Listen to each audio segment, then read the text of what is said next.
All right, everybody, listeners, watchers, we are again here covering a very important interview. This is a brother that I met recently through the good Dr. Dr. Dana Denard, Baba Kamal out of Tallahassee. And he told me, hey, man, there's a brother who took Herbal Results olive leaf extract and he got a cancer reversal. And I said, wow, I'd like to hear about his story. So while I'm hearing about the story, you all are going to hear about the story. So I'm going to have the brother introduce himself and we're going to get to the nitty gritty and we're going to go through everything that he went through from the medical industry, then what he did to heal himself with the herbal results and any other things that he did. And we're just going to have a nice conversation. And I just think that this is a great moment in time where we're actually seeing solutions to seemingly unsolvable problems, which we're proving is solvable. So this is just another one of our series of cancer reversals with herbal results. And so hopefully this is very educational to the listener and inspiring to the listener. So let's get started. My brother, what's your name? Well, my name is Zach Richardson. I'm in Tallahassee, and I go by the name of the academic doctor. Okay, the academic. Tell us what the academic doctor does so we can help promote your business as well. Okay, so the academic doctor changed lives for the better. And I get into a situation where I assess students, I see where their deficiencies are, and then I rebuild that student so that they can perform and do well on any standardized test or any statewide test. And once we do that, the families get a return on investment. And many of my students get to go off to school for free, whether it's grad school or if it's leaving high school, going to college. They find themselves in a very unique position where they don't have to pay for school. They have earned scholarships. That's beautiful, man. And y'all reach out to the academic doctor because the brother's doing some great things, and I'm glad you're still around to do Man, these things, man. I hope I don't get emotional on this call, but the beautiful part about it is I'm glad that you created the product and you took the time to see a need. And I know my purpose. My purpose is to serve and to help as many people before I leave here. And to kind of give you my backstory, I was diagnosed with a condition called Barrett's esophageal cancer. And Barrett's is a condition where the esophagus fails to relax. I had no motility. I suffered from GERD, which is gastrointestinal reflux disorder, for many years. It's like when you eat something, you get heartburn, Mhm. and it starts to wear away at your lining. I went through that. I had the worst case of GERD, and then the GERD eventually, as they said, the bacteria parasites turned into a form of cancer, and Mhm. they diagnosed me with Barrett's.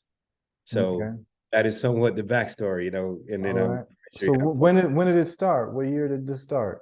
it started in 2001. I Okay. was down at Shands Hospital. They recognized some abnormalities. I had to do some barium swallows, which is a liquid to see how my food trickled down my throat. Then I went into a specialist where they started stretching my esophagus to help the food to move down. And so it's called a barium swallow. And then we had an upper endoscopy. And endoscopy is when they put a scope in, and then the Hmm. scope looked down and see what's going on. And they saw all these different little lesions and ulcers and little small masses. And that's when they did an observation, and they determined that it was cancerous. So they determined that you had cancer over 20 years ago? Yes, sir. Wow. 2001. Yeah, Wow. So 2000. let's go through that 20-year journey, man. That's a long time. Most people that I talk to had cancers like maybe 1 year diagnosis, sometimes a few months diagnosis. Yours has been going on for 2 decades, um, Yes.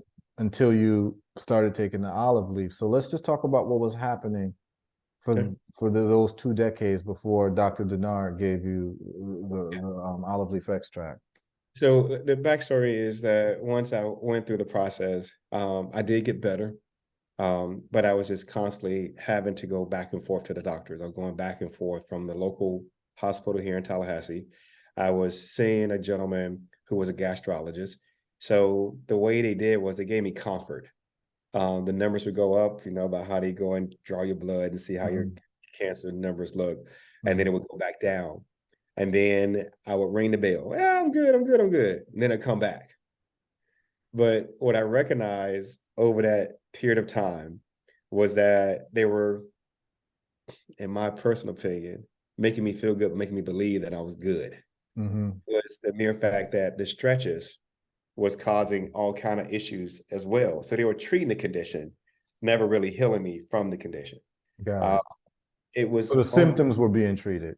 the symptoms being treated, but I knew something was wrong, something was still wrong. Then it was at a point where the insurance company started rejecting the test that they was going to run. And then they said, oh, you're fine. But I was still feeling awful. Okay. So after a while, I just faded to the back, as it would say. I just stopped going. And Okay. then that was between 2001 and then 2015. So I went a whole time frame where I just totally went through a denial phase. I got tired of going back and forth to the doctors. But they would also have me stretched. So I'm constantly being stretched. And then I get relief, not realizing that the condition is getting worse. And Mm. it was in May 20th, 2020. I was down at Moffitt. And that's when they gave me a diagnosis, re-diagnosis, and a prognosis. And what is Moffitt? It's Moffitt, and Moffitt is a cancer treatment center. They treat people for different illnesses or ailments. Okay. That's in They're Florida. considered, it's in Jacksonville, Florida. It Okay. is considered to be one of the most progressive cancer treating facilities in this region. Okay. So I was on a waiting list. So I get into the Moffitt Center right during the height of the pandemic in 2020.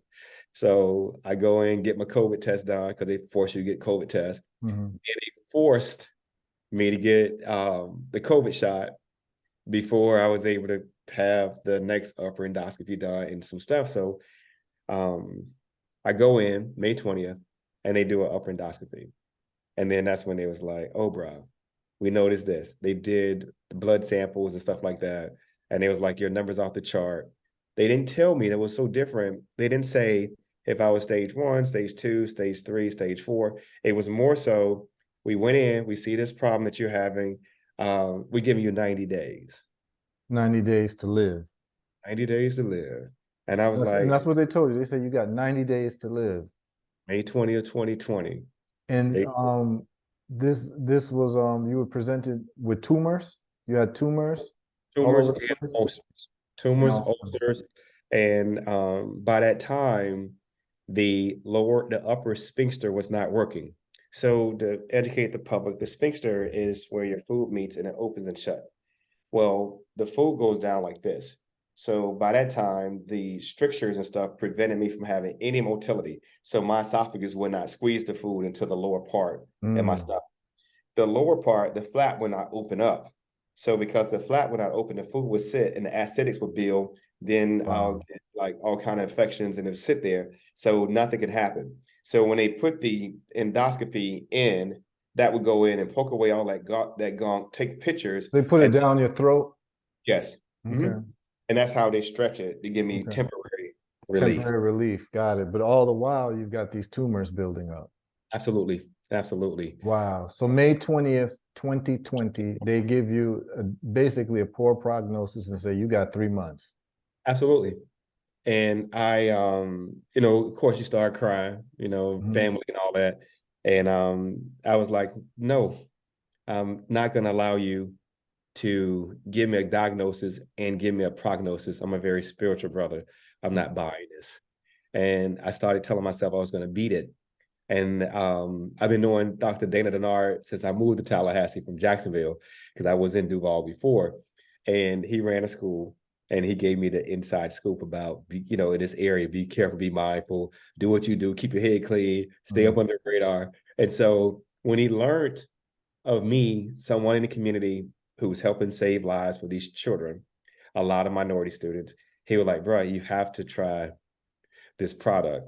And I'm like, Doc, literally, I'm done. I'll be okay. I'm not trying no medicine. I'm so hearing about all these doctors who are coming up with CMOS. I don't want to hear no more about no CMOS. I don't want to hear about this stuff. I'm Mhm. tired. You're not going to get me to take nothing else. I'm good. He was like, Zach, he said, just try it. It's best to have it and not need it than to need it and not have it. I'm like, well, okay, doc, you never steered me wrong. So what is this stuff you got me taking? So I end up getting 2 bottles. And I start off with just a tablespoon. And that was the Herbal Results maximum strength with Yes. phytonutrients. Okay. Yes, it was. Yeah. And I even took pictures to Right. prove to the doctor that I got it. And I even took a screenshot of the date which I started, and it's all dated. So I'm a document, I'm a journal every experience because I want to make sure that I was being true to thyself, number one, and that I was not just putting junk in case something go wrong. I'll tell my family I was taking this medicine. This medicine took took took me out. So Right. I'm just being honest with you. Right. And one of the things that first started to happen once I started taking the medicine was How much mental. did you take? I was taking a teaspoon. I started with a teaspoon, but I Mhm. would only take it Monday, Wednesday, and Friday. Okay. It wasn't even a daily dosage. Right. But after about 2 weeks, I can honestly say the mental clarity was the biggest difference. Like the people don't know what a person go through when they take radiation and chemo and all the side drugs. They have no clue of what it does to your mental clarity. It's like it's almost purposefully done to mess up your mind so that you just have no resistance. So your amygdala is Mhm. just stuck, fight or flight. And it was one of those kind of things I was always fleeing, and I didn't have that fight in me because the chemo would beat you down so bad that it taxed your good Mm. cells. So you And were in I, a state of flight and fleeing all the time. yes, sir. Got Yes. And so it was when I decided that I was going to fight. Um, and I had the mental clarity. And I actually started noticing the mental clarity. That's the first thing happened. it. Hmm. See, this is something different. It is nothing they're giving me because I had decided not to take their medicine no more. So I had to really balance it, make sure, placebos, people have placebos all the time. Like, no, Right. it's not placebo. I want to make sure this ain't my mind playing tricks on me. Right. So I'm the academic doctor. So I understand how the Right. brain, my hippocampus Yeah. recall what's going on. So I'm like, okay, I got this going on. So I'm journaling in my book. I kept a little book, had all my notes in it. Then the next phase that really kind of blew me was my appetite changed. I started feeling like I want to eat, but for the longest, I didn't want to eat nothing. I had refused to eat because everything just tastes so bland. Hmm. I was like, bro, this is kind of weird.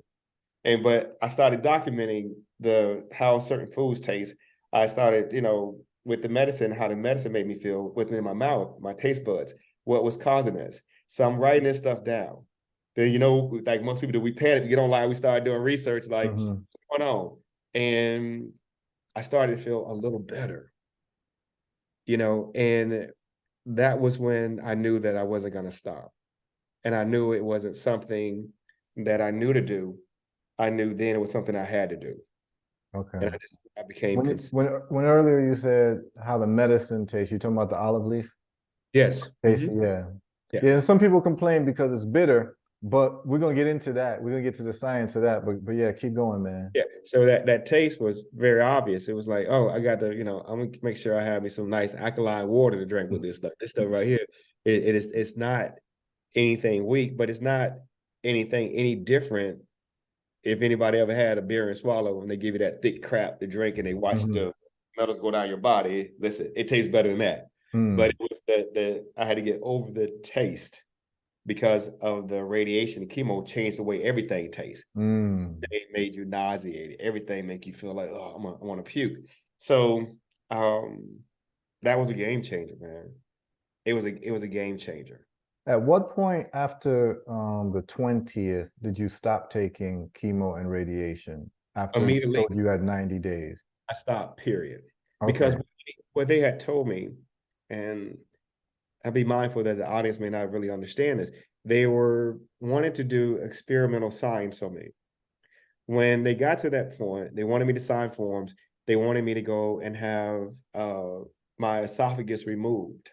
Mm. So they gave me all this research that they had done with Case Western and some other facilities across the globe, where they actually had removed someone's esophagus and they took a part of their intestines and pulled it all the way up to the Oh area. my goodness. And I'm like, and they were saying this, you have a 50-50 chance. I'm like, bro, you just gave me 90 days. I'm not doing it. Right. And that became when I started doing my research and I started looking at that particular procedure. And there was not a lot of information showing favorably anyone. I couldn't find one person that had that surgery who was still alive. Right. Hey, I rather take my own risk to do this. And then when I started explaining to my doctor that I was looking into herbal medicines, and I actually told them about what I was taking, they try to steer me away from it. They was telling me, there's a lot of guys out there who are quacks. This stuff Right. may not be really working. I say, well, explain to me why my blood pressure is low. Explain to me why I have mental clarity, and explain to me how my appetite has come back when you have documentation saying none of those things existed up into your prognosis, you Right. know? And that's when we had our little fallout. And Got then it. So the timeline is they first tell you on March 20th, May 20th, May May 20th. 20th, 2020, that, hey man, you got 90 days to live. You Mhm. say, and they say, not only do you have 90 days to live, we're going to try something on you by removing your esophagus to see if we can extend your life. And you say, nah, no, thank you. I'm going to do some other things. And then you go ahead and do the olive leaf extract. And Mhm. then you're seeing them through follow-ups after May 20th and telling them what you're doing. And as you're seeing them, you're getting progress in terms of the other health markers, in terms of your blood pressure and all of these other things that were wrong with you, which is the telltale signs of metabolic disease, which we're Yes. going to get into. Yes. Because Mhm. most people who have cancer, it's not just cancer alone, it's metabolic disease that is an umbrella for heart disease, diabetes, cancer, respiratory illness, autoimmune diseases. All of those fall under that umbrella. So I'm not surprised that you were saying, hey, I had these other problems and they're getting resolved too. Yes. Okay, so you go then, so a couple weeks later, you go to your doctors and say, look, I'm starting to feel better doing this herbal medicine. And then they're saying to you, whatever, basically. It's a Pretty quack. much, it's like we know it's pretty much like you might be taking a placebo. Right. And so you're telling yourself you feel better. And I said, the question is, what if I am telling myself I'm doing better? Is that not good practice for me to have control? I said, it's no different than me coming to you, telling you what's wrong with me. So is it not accurate to say that I was my first line of defense? I'm my own doctor because I had to diagnose myself. Mhm. Then I went to you, and then you had to verify what I told you about me. Nobody just walk in the hospital who have not diagnosed. I don't feel good. Who did that? I told self I don't feel good. And so Right. I started to challenge with reason. And then that's when the resistance came. Like, this dude is no fool. And I said, do you realize I have 4 kids to live for? Do you realize I have more kids to teach? Do you realize that you're not telling me everything? I said, is there any other thing other than treatments? No, no, no, we have to do the treatments. And I'm like, why are you overbilling? It's like every time I turn around, I'm spending all this money and deductibles for upper endoscopies. I'm paying for barium swallow. I'm going in for x-rays. I'm doing CAT scans. You're just running a plethora. And none of those things didn't line with what's happening. So, but you keep sending me to more specialists, Mhm. not realizing I'm paying the bill. You got insurance, but I still got deductibles, man. Mhm. You're costing me my wealth over this period of time when I can get this bottle of medicine don't cost nowhere near what you're charging me. I'm like, man, I'm going to the little green bottle. I'm gonna get me some my olive leaf extract. I'm gonna take this because it's and I'm just being real. It was Right. cheaper for me, and less time consuming to start this new medicine that I didn't even know Yeah. if it's gonna work or not. Right. And then I started seeing change. I'm like, bro, Right. I'm not going back. Right. It's $65 and you took a $65 risk. Yes. That's what you did. But I don't even look at it as a risk. It was Yeah. calculated. It was very Right. calculated because, you know, they were trying to say, well, how do you know if that one made in a bathroom? Read this video. They started giving me videos to go watch where patients were taking stuff, and I, you know, we joked off the camera about CMOS and Hmm. how it was affecting them. And I was like, let me tell you something. The brother who came to me has never steered me wrong. And he know his reputation's on the line. And he loved children too, because we're in the same line of work. And he never said, don't start your company because it competes with my teaching company. He gave me something to help me heal, to help more kids. Yeah. So Shout I'm out to Dr. Denard, you know? in the dark. So he's a Yeah. trusting brother. It Yeah. ain't no anybody. Right. It ain't Pookie them. It is someone who has made a difference in his own life. So you got to watch people you take advice from. Right. He's lost the weight. He eat holistically. He does right by the community. So Hmm. why would I not trust him? But you, on the other hand, my doctor looked to be 70 pounds overweight, keeping it 100. That You're was your talking doctor. Your doctor's overweight, right? doctor, overweight, Right. all They're that not stuff. paragons of health themselves. Yeah. So you just give me anything, and you're capitalizing off of me right now. And I felt that I was being capitalized off of, and I felt like you didn't really care about my personal well-being and my future trajectory. So the first thing you tell me is go see this person, do this and do that, but I'm giving you 90 days. So like I told you, I made a shirt up. I got a shirt made. It says God knows this. Only God knows what's happening when an inept doctor give you a prognosis and a diagnosis. And I wore that shirt in to his office one day, and I had my blood work, and I showed him. I said, "Explain this to me. I have not taken any of your prescription drugs. Call CVX, call Walgreens. They'll tell you I never got that prescription filled. So tell me what happened." You know what he said to me? I'm lucky. Okay. So let's walk through that because as I've said to other people, there are two profound moments, particularly in cancer, when you start getting your reversal, right? There's two profound moments. The first profound moment is when you start feeling better Mhm. like you never felt before Mhm. or before you got sick. You start getting yourself back. That's the first profound moment. The second profound moment is when you go see your doctor and you present to him, I'm not dying, I'm not dead, I'm actually feeling better. And it Mhm. ain't because of what you told me to do, it's because of this other thing. That's the second profound moment. So Mhm. so you told me basically within the first couple weeks or first week or two, you started feeling better of Yes. taking the olive leaf. So that's the first profound moment. Then you start progressively getting better. How long did it take for the second profound moment where you go to the doctor and you're like, I feel great? Well, it was my weight. They put me on a scale, Mm-hmm. and I had dropped down to 169, and then I was back up to 190, and I'm 5'11". Mm-hmm. And they were looking at me, and it was noticeably I looked different. My eye colors was different. I didn't look sick. My gums, my teeth, everything was resonating. My skin, I didn't have the issues, my skin issues. Everything was like clearing up. And then I even showed them the product. I will never forget. It was October 10th, 2022. So I'm dealing with the medicine now, this abstract for like Mm-hmm. almost a year or two. And then on October 2022, I take a picture and I'm smiling. Then my friends started saying, bruh, like, what the hell are you doing? Excuse my language. Mm-hmm. I'm like, I wake up in the morning, I go for a walk. At high noon, I'm in the sun because I read up on some stuff. I'm getting my vitamin D. I'm Yes. taking my medicine teaspoon at 3 o'clock. And then I started starving what was going on because I realized that I was eating, and my doctor said you got to eat in the morning and you get your snack, eat at lunch, and then eat this. And I was full. But you trying to make me eat all this stuff. Now, I've just told you I got esophagus issue. I told you I got GERD. Why are you trying to force me to eat all this food all day? So I was like, you know what? So I started my intermittently fasting. And I Yes.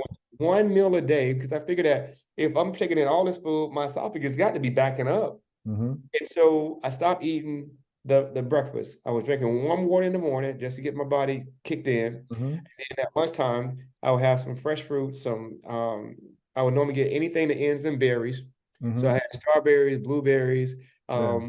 raspberries, and I made sure I got it from a fresh market, not from the public store. Then I Right. would have almonds and stuff like that throughout the day, a little snack. Hmm. And then when I did eat, just be frank, I could eat anything I wanted to eat.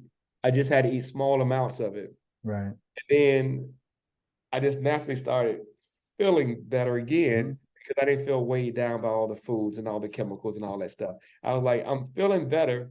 I'm gaining weight, but I'm eating less food. Right. Realized I was vomiting most of the stuff that I was eating because Right. it wouldn't go down. So I was throwing up a lot. And that was causing extra problems to the lining of my esophagus because Right. I was vomiting a lot. Right. Vomiting stopped because I didn't have my esophagus filled with all Okay. that junk. Okay. So basically, you're going through this process for 2 years. Yes. Um, what are they saying when the 90 days have passed and you're still around? It just was like I'm lucky. You're lucky. I'm You're lucky. lucky. You're like, okay. So the 2 years pass, you go visit them again. When do they declare you cancer free? June of this year. Tell And I me had, about that one. yeah, Tell so me so, that so story. we go back in and they're doing, I don't know the test is ECS or CSE.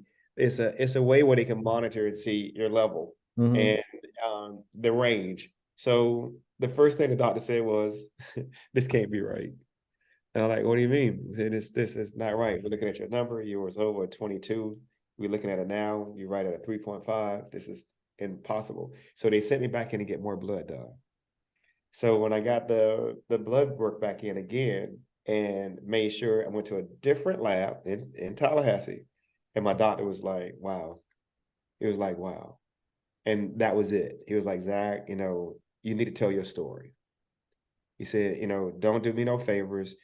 Please don't embarrass me because I was only following, he said straight up, I was only following what we've been taught to do. Which is standard of care. Yes. He Yeah. said, I'm so sorry that my nurse practitioner even gave you a prognosis. That's not what we do in this industry. He said, but I want you to live a long life and I want you to help more people. And he said, because his even, I have to be careful. His child was coming to me for academic services. Mm. His child ended up getting a full ride to go to the school of her choice. Mm. And he said, well, he had to follow protocol. He desired for me to live. And I know why, because he wanted return on investment and get his daughter where she needed to be. So I think in this process, not only did I save his child, I saved that doctor. Yeah. He was like, out of all the people I talked to, you fought against me. You brought in documentation. You're taking selfies with medicine. You're exercising. You're going to bed. I even went so far to get me a neuropsychologist. Mm. Because when you're going through cancer, I tell anybody who's dealing with an illness, get you a clinician, but don't take the medicine. Right. So when I was sitting down with my neuropsychologist, they was teaching me how to go out in the wilderness and go for a walk, and how it gives me an opportunity for my serotonin, dopamine. It gives me this fulfillment, so I don't have to rely on pain medications. Right. So I was seeing a therapist, and Right. it's hard as a black man, especially to tell about therapy. But my therapist understood what I was doing. Right. And to a point that I taught my therapist, I have to talk her into it. She saw the difference in my vocabulary, my speech. And so my therapist was dealing with her diabetes issue. So she started taking the medicine. She started taking olive leaf too. Yeah, very interesting, man. And you said a lot right there, man. And it seems as your doctor is actually kind of rare. So there's a few types of doctors when this happens, because I get these stories all the time where the doctors are completely shocked and befuddled and wow, you're still alive, and wow, there's no more tumors, and what have you. And you have one class of doctors who is just completely arrogant, and they just, you know, well, it has to be the standard of care or nothing else because it needs to be these double blind, randomized control trials. They're usually coming from the pharmaceutical companies. And then standard of care is determined by the pharmaceuticals and the insurance companies. So they determine standard of care. And then if you stray outside of standard of care, you could lose your medical license, right? So whatever standard of care is, that's what they have to do. But what that has created is it's created a whole generation of doctors who have no intellectual curiosity for something outside of what they have been literally ordered to do. So therefore, you walk in with cancer, you walk in with tumors, they've got to do chemotherapy, they've got to do radiation, right? And I'm finding so much about radiation, and I'm finding out that when you go through radiation, your brain actually releases glucose. Glucose is actually what feeds these cancers, which I'm calling intracellular parasites. That's what they feed off of, glucose. They also feed off of glutamine, but they mainly feed off of glucose. So what was happening with you and why the olive leaf extract worked so well for you, and in your case, you didn't need a lot because your body was already strong. So in your case, you had, in my opinion, and in my theory is that you had intracellular parasites. And the intracellular parasites, there's a couple of things that happen with them. If there's an immune system insult, your immune system usually keeps them at bay and it keeps them in check. Sometimes you get older, sometimes there's an immune system insult through diet, inflammatory foods, constantly insulin resistance, where you're eating so much that your insulin levels always stay high and they have to keep getting higher for insulin to do what it needs to do to deliver glucose from the blood into the cells for energy. But whenever insulin is triggered, your body goes through a state of inflammation and it goes through fat storage. And so this is the cycle of sickness that people go through. This is why intermittent fasting worked for you, because what happened was that whenever you ate, you might have an insulin trigger, but you gave your body time to go from burning sugar to burning fats, because your body uses two modalities for energy: sugar first, which is glucose, and then fats. So what we found is that you can reverse cancer by going on a ketogenic diet, which is starving the body of carbohydrates, which then turn into sugar, mainly high glycemic foods. The berries that you were eating were very good because those are also anti-cancer, and those are antioxidants. They clean up a lot of what's happening. So you're doing that. You're doing intermittent fasting. You're starving those parasites of what it likes to have, and then also there's a thing called inflammatory oncotaxis. This is very important. Okay, so what is that? So check this out. These parasites, these intracellular parasites, which they're referring to as cancer, what happens is that there's an environment that they like. They like an environment full of glucose, an environment that's oxygen starved, an environment that's inflammatory. An inflammatory environment has all of those elements. Okay? So just call it a flame. Yes. They like to be around that area. Well, what they found is that if someone has cancer, let's just say you have liver cancer, and then let's say you're roller skating and you fall and you bruise your shoulder, they'll find that these people now got cancer in their shoulder, tumors in their shoulder, because the intracellular parasites travel to the spots in the body where there's the environment that's amenable to them. Mm-hmm. Mm-hmm. So what happens is, and this is the problem too, with biopsies. You see, you'll see when people get biopsies, all of a sudden the cancer has spread. So what happens is that when you get a biopsy, you have to have an insult to the body, which causes inflammation and injury, because you have to dig into the body, cut the skin, go into wherever go get the tumor out.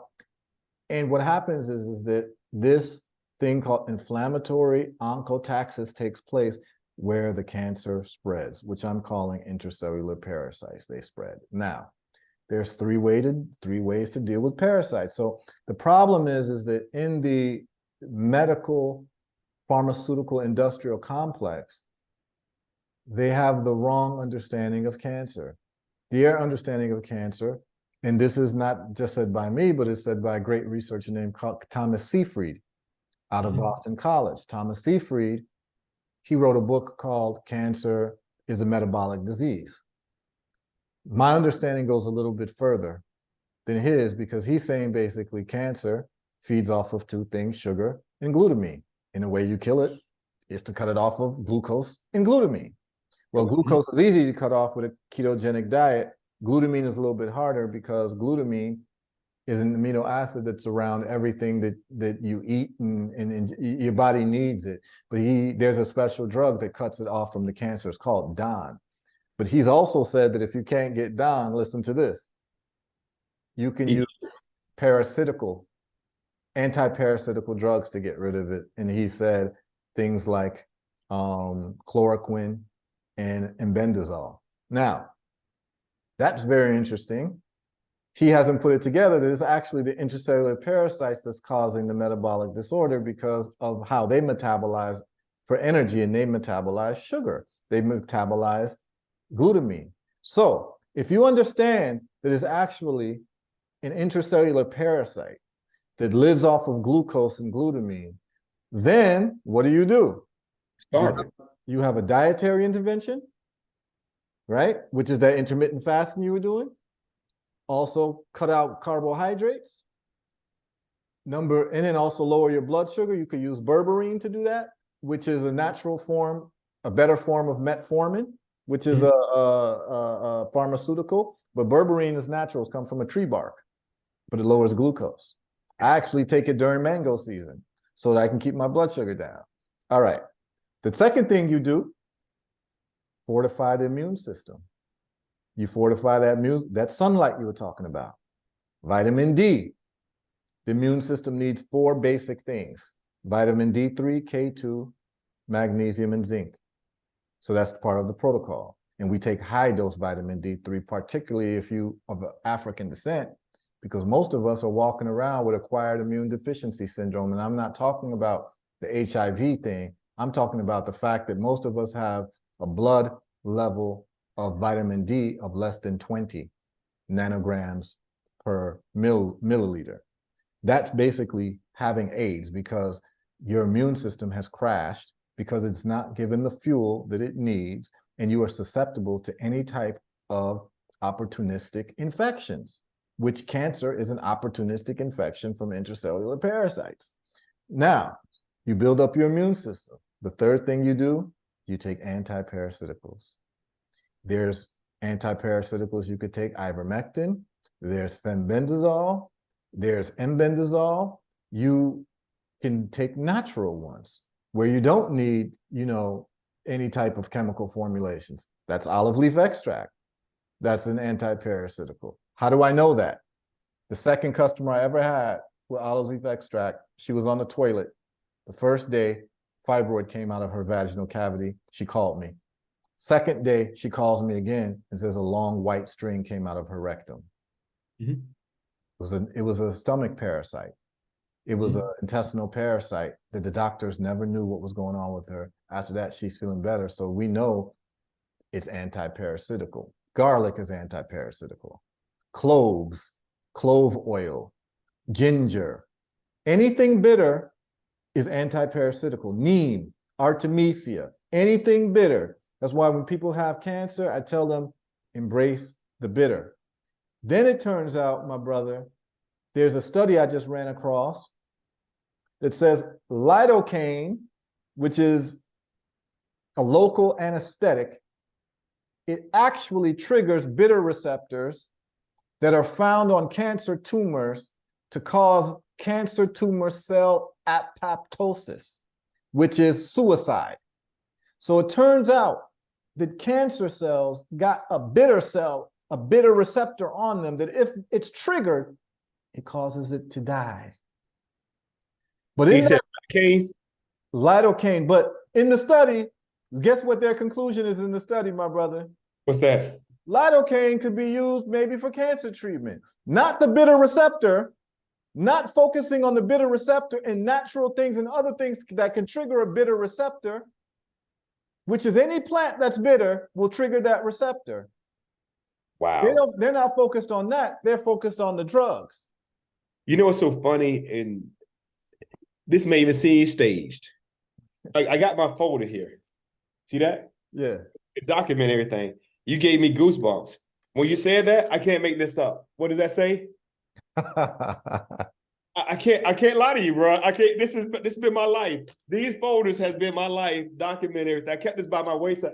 I'm like, I'm waiting for you. So this is what you're saying. I can't make this up. You see this, right?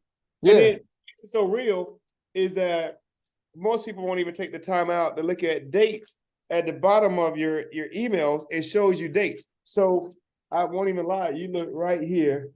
It says 5/31/2022. And Mm-hmm. viscosity solutions, right? So I'm ordering because I'm reading what you just said, right? The two things that you said that made me know that this is beyond my pay grade was how it worked and not understanding it, but I know it worked, was inflammation, because inflammation was so high and a lot of mucus. I was releasing mucus through like coughing it up through Mm-hmm. my lungs was being impaired. And then during the whole radiation treatment, it was hard for me to go to the bathroom. I'm now going to the restroom at least twice a day. Right. My body is not housing all that foolishness. So I'm having regular bowel movement. As we age, our bowel moves are few in between, and they Right. try to give you stuff to make your stool soft. But now I don't have to worry about it. I'm going to the restroom. I wake up in the morning, glass of warm water. Your Mm-hmm. boy going to the bathroom. Midday, I'm going to the bathroom, and that has made a world of a Of difference. course. On top of my taking my extract, my olive extract, it's a world of a difference because now it's just doing what it's supposed to do. And then with the mere fact of me only eating one hearty meal a day, Mm-hmm. it gives my body a processing time to send the nutrients where it needs to be. And then as you talked about the immune piece, it is like I started studying T cells and Yes. how our positive T cells. If we have a higher number of T cells, then it can fight. But when Yes. they become under attack, and Mm-hmm. so like you say, because I'm a guy that do science, it goes in and it bothers your T cells, and sometimes it masks off your T cells from reproducing healthy cells. And I was realizing when it was zapping me, they weren't even taking out the bad cells; they was taking out all the cells. Exactly. And And I that's was the like, problem with chemotherapy. It's I'm a like, man, carpet bombing technique, yeah, you right? just killed me. Like you're zapping me with this stuff. I would just be drained for 2, 3 days in the bed. I don't want to eat. I don't want to get up. I don't want to go outside. I'm Yep. like, this is not fair. This something's not right.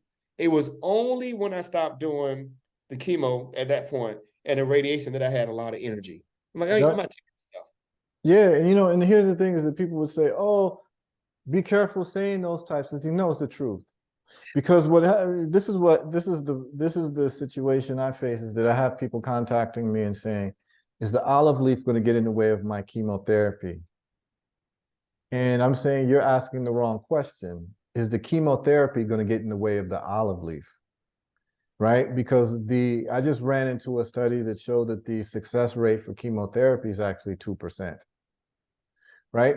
And what they do is man, this is going to be covered on December 17th, but what they do is that they give you relative success rate as opposed to what you'd call total success rate. So what they do is they'll say someone who didn't take chemotherapy, let's just say it's 100 people, and let's just say um, one person survived not taking chemotherapy. And then let's just say another 100 people took chemotherapy. Two people survived. They would say chemotherapy has a relative success rate of 50%. Mhm. But when you do total survival, you would say that chemotherapy has a success rate of 1% more than if you didn't. You get what I'm saying? Yes, That's I how you would understand. do the math, but they do relative success 2 to 1. You get what I'm saying? As Yes, opposed to 2 - 1. yes, So this is the way they get around and say, oh, you got a 50% chance of, you understand what I'm saying? But then, yes. like you said, you search around for people who actually went through this procedure and lived, and you can't find anybody. Yes, none. Because as a to give you more information about my backstory, is someone who is also licensed in actuarial. So actuarial Okay. scientists don't fall for the probability. So when it was coming at Right. me, they had no clue that I You work for understood insurance. statistics. I understand statistics and analysis and data sets. And I'm like, as an actuarius and someone who left that industry, it has benefited me in my investments. It has benefited me in the probability statements. So I understand what you're saying, but your numbers are not jiving. Your math is not mathing. That's why I call me an academic doctor. So I knew the probability statement was far-fetched. And I was just like, bro, I'm gonna go my way and I'll see you again. Yeah, And man. and so for me, again, I say to you over and over again, I'm so thankful that God, for whatever reason, gave you the desire of your heart to go further, and that you didn't get crushed up on the big pharma. Or I'm just glad to see that you're still here. Yeah, Because man. when I told Dr. Denard, I said, I'm careful what I say out my mouth, but I'm more careful what I put in my mouth. But the beauty is that I've watched the industry and I've watched great men and great women produce products, and then miraculously they disappear. Right. And I told Doc, I said, I am honestly I'm nervous, but I don't project nervous energy, Hmm. because what are we speaking to existence come true. So I speak from a place of faith and not fear. Hmm. So I said, if God gave you what He wanted you to create, whether you believe in God or not, that's a whole different story. Then that's what you did. You did His work. You did His assignment. And I pray for those who are doing God's work. And that's how I look Well, at it. well, my brother, every man at some point has to decide what he's willing to live for and willing to die for. And all of us have to ask ourselves a question. If for some reason you find, and if you make statements like this, people think that you're using hyperbole, but I'm pretty comfortable saying that we are getting great results in resolving cancer, right? And you're one of the people, and I'll be talking to a woman in a few days who did the same thing with the olive leaf and reversed endometrial cancer. Um, I'm pretty clear on the protocol. I'm pretty clear that it's an intracellular parasite theory is correct. I'm pretty clear on the protocol. And if you know this information, what type of person are you as a man if you keep it to yourself to protect yourself, but the world suffers, right? All Sir. of us going to have to be confronted with that question. Will you sacrifice yourself for the benefit of humanity? And all of my heroes and sheroes in history answered yes. Mhm. And so I have to follow that tradition in those footsteps. I mean, if you found out something, a magic pill to save the world, but it might risk your life letting it out, would you keep it to yourself? That's the question that everyone has to ask themselves. And I hope that those of us listening would say, no, I would sacrifice myself. Now, I'm going to say I've had a great life. I've had a lot of love in my life. Um, I get a lot of warm emotions towards the work that I've done in different fields. And so, I've lived a great life, man, but I've also had family members that I love die unnecessarily. Most of the time because they wouldn't listen to me. They wanted to go ahead and do the chemotherapy and radiation and what have you, and they're not here anymore. Um, when they did the little stints of taking the olive leaf, they got better, but they didn't stick with it. And so everything that I do is in tribute to them, to be clear that they didn't have to suffer and that their death wasn't in vain. And every single person listening has someone they know, if they themselves have cancer, they all have someone that they know and love that perished because of cancer. And what I'm saying is that if we have an understanding that it's actually intercellular parasites and that there's three simultaneous ways of killing those parasites, which is dietary starvation of their fuel, which is glucose and glutamine, strengthening your immune system so your T cells are more intelligent to be able to identify these things, and three, killing them with antiparasiticals that are bitter. That's the protocol, right? And even one aspect can work for somebody, but I'm introducing all three. And I'm looking at cancer being one day, hopefully, being looked at as a diagnosis of the common cold. Yes. Here, you do this protocol and you get rid of it, right? Yes. Um, and it's a lifestyle change. And like you said, it takes discipline because compliance is an issue, right? The problem is that in the hospitals, there will be no compliance because glucose feeds these parasites or what people is calling cancer. But in the hospitals, they give you nothing but glucose. They give you Ensure in the breakfast. They will give you pancakes and maple syrup. They'll give you Jello. They'll give you cheesecake. They'll give you anything sweet. And I just discovered that they'll give you IV drips that are glucose IV drips. And orange juice. Yes, yes, that's spiked with sugar. And they'll tell you you can eat whatever you want. Yeah. And bring that mess back in and bring it into your own tray, and you can order that crap knowing that it contradicts everything that's supposed to be helping you heal. And then if you ask for a special diet, you have to get it from the outside to be brought into the hospital, because outside of that, you will starve in the hospital. Yes, you will. And it's extreme insanity, bro, because you know how they identify cancer tumors in the body? They inject you with radioactive or fluorescent glucose.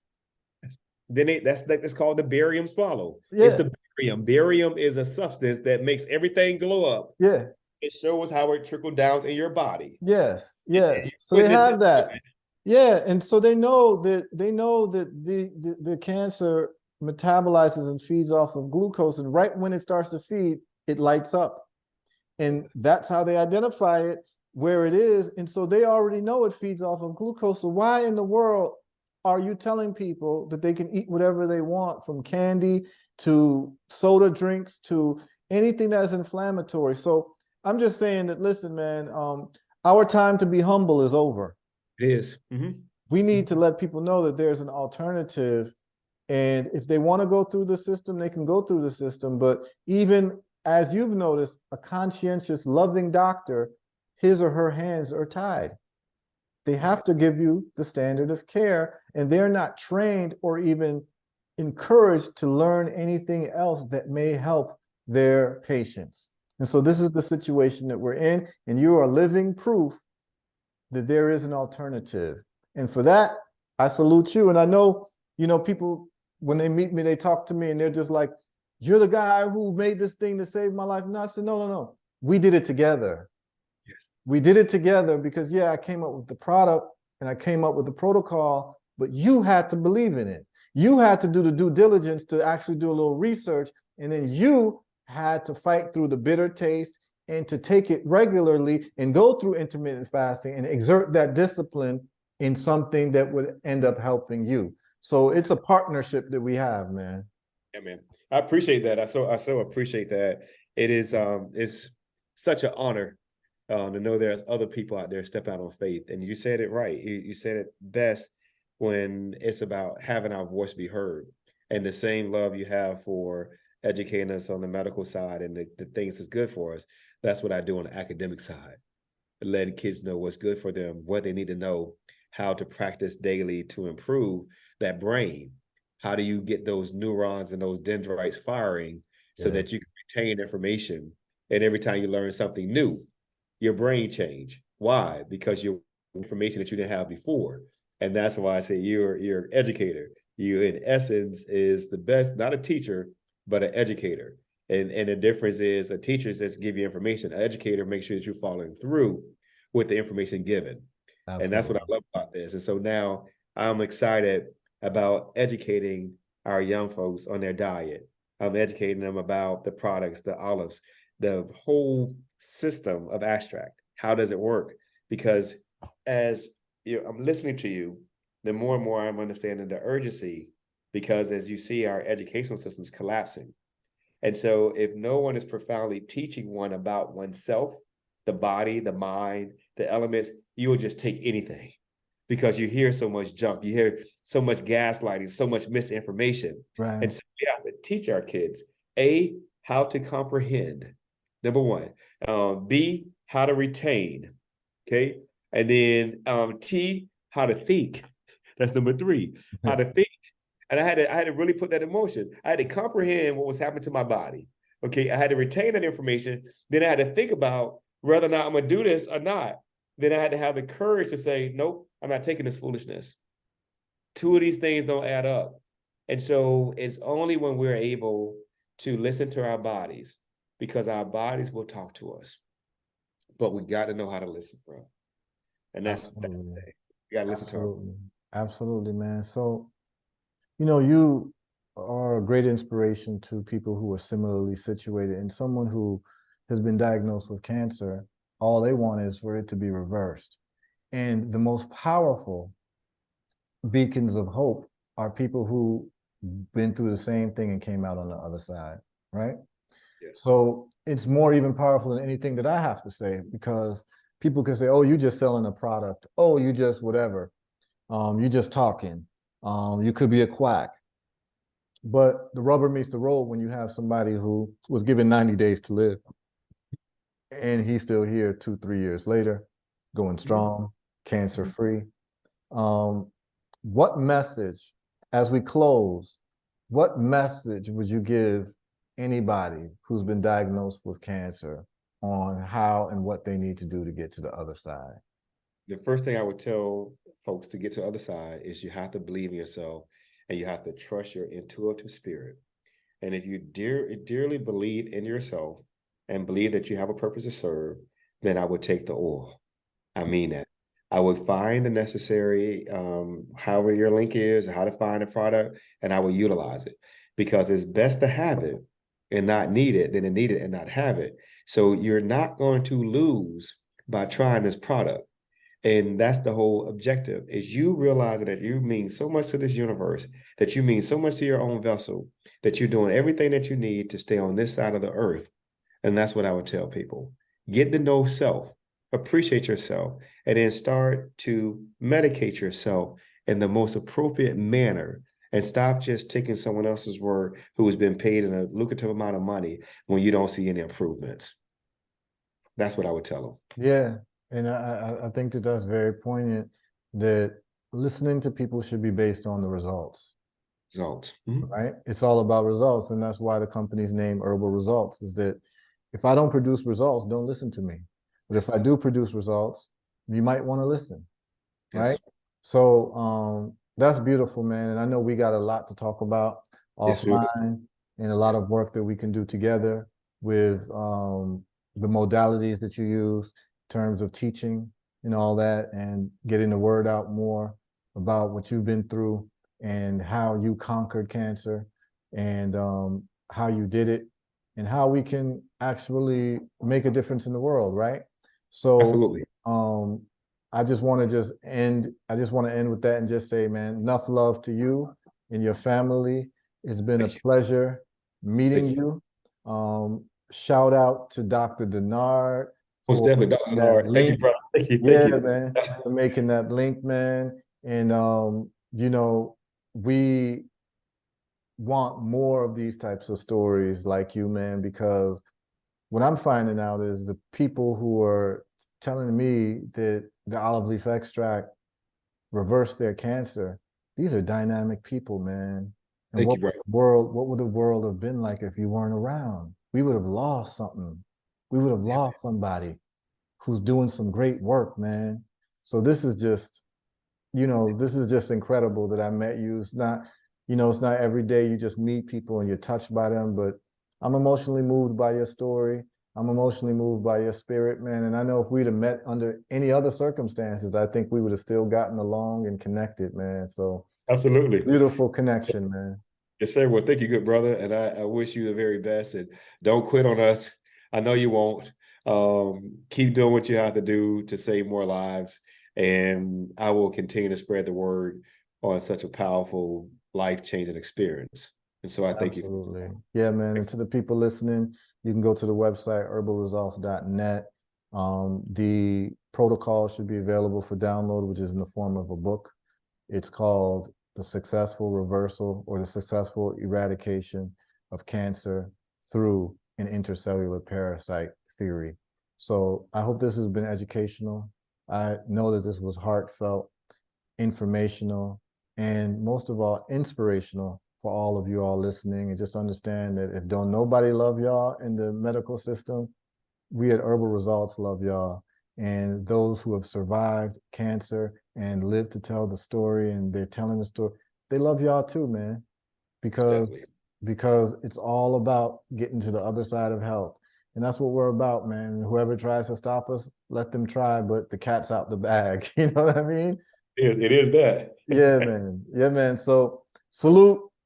And Salute. we'll, maybe we can do some follow-up conversations too, man, because I have a podcast and we could talk about some of the work that you do as an Well, let's academic do it. doctor. I look forward to that opportunity, and I'll be spreading the word. Thank you so much. All right, man. So Zach Richardson, The academic end-stage doctor. cancer, 90 days to live in 2020. He's still here, smiling, strong, and everything. So Absolutely. Thank you, good brother. I yeah, appreciate it. man. All right. So peace. Peace.